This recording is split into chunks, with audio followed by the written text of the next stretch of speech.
Mirë, jemi në ndeshje, do të flasim për inflacionin e realistetit. Na doli me një bumb të madh. Edhe evazion. Dhe evazioni fiskal. Ku po i çoni lekët më? Armelida Shtiza në studion tonë, mike dashur emisionit Bardazi. Roland Islami që e mbajtëm prapë se ishte me nerva, ishte tamam siç duhet për emisionin.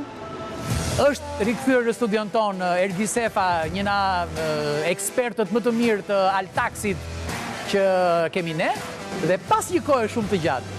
Rikthehet Leonard Karaj, avokati imi preferuar.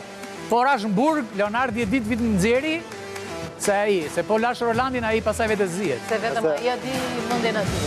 Se harrup dhe pastrim në parave ke... Jo, po nuk bim në buj, se nuk është bërë akoma në klientimi, nuk blem pasaj. Ndryshe shkruhet çmimi në faturë, ndryshe paguhen lekët. Ç'është ky muhabet që vazhdon akoma? Ja, shkoj. Problemet që kanë qenë quga qenë... Vetë ju pëlqeni më duket? Jo, s'ta pëlqen fare, absolutisht jo. Se? Jo, sepse quga më qenë punojse administrate, në pranë kadastrës shtetit. Dhe sot që jam dhe investitore, edhe menaxhoj një kompani real estate, nuk më pëlqen absolutisht jo. Po këto janë gjithë gabimet e funksionimit të sistemit të fundit të gjysmimit pasurisë, që ka një tatim bi normalen europiane dhe balkanike. 50% është ky fakt që bën këtë lloj evazioni fiskal. Sepse po pse mos i doni të fitoni këto lekët këtu? Jo, po në xhep. Po jo 50%, është tatimi që të paguaj shitsi dashur. Patjetër, po nuk e bën vetëm ajo.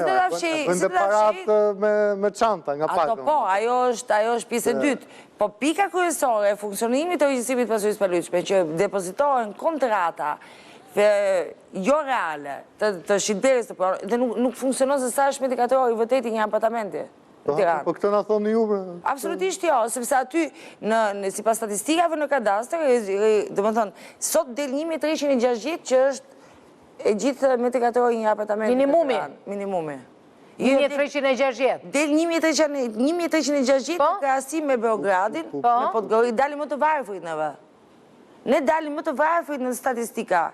1360 euro me medikatorë i lek me ble apartamente, apo? Jo, dalin si pas regjistrimeve që raportohen nga tatimet dhe nga kadastra sot. Në një kohë që ne kemi një rritje galopante që pas pandemijës. Shive të shi, imagjino të shi që këtë muaj që ishte paga mesatare më e lartë, ishte 900.000 lek të vjetra në rang vëndi, pra pak më shumë se 900 euro. Po. Imagjino të shi që ne kemi pagën mesatare në bas 2 herë që e rriti qeveria në administratë publike, vitin që shkoi, që rritet e pagën minimale dhe të biznesën dhe prapa rritim ke 920 euro, 915-920 euro në muaj pagë mesatare, ndërkohë që metre katror është i bje 25% se paga mesatare. Që është ky kolaps tani? Do më thonë alat pa shtëpi. Jo, i dashur, nuk më kuptove, mbase nuk jam e qartë, ta dëgjet e publiku.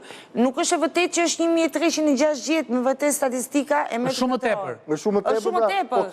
Po ky është një deklarim jo fiktiv, sepse deklarohet nga regjistrimi dhe kadastrave të rreme. Këto po them dhe unë që shteti bën vetë evazion fiskal, po thua? Jo, nuk bën shteti. E bën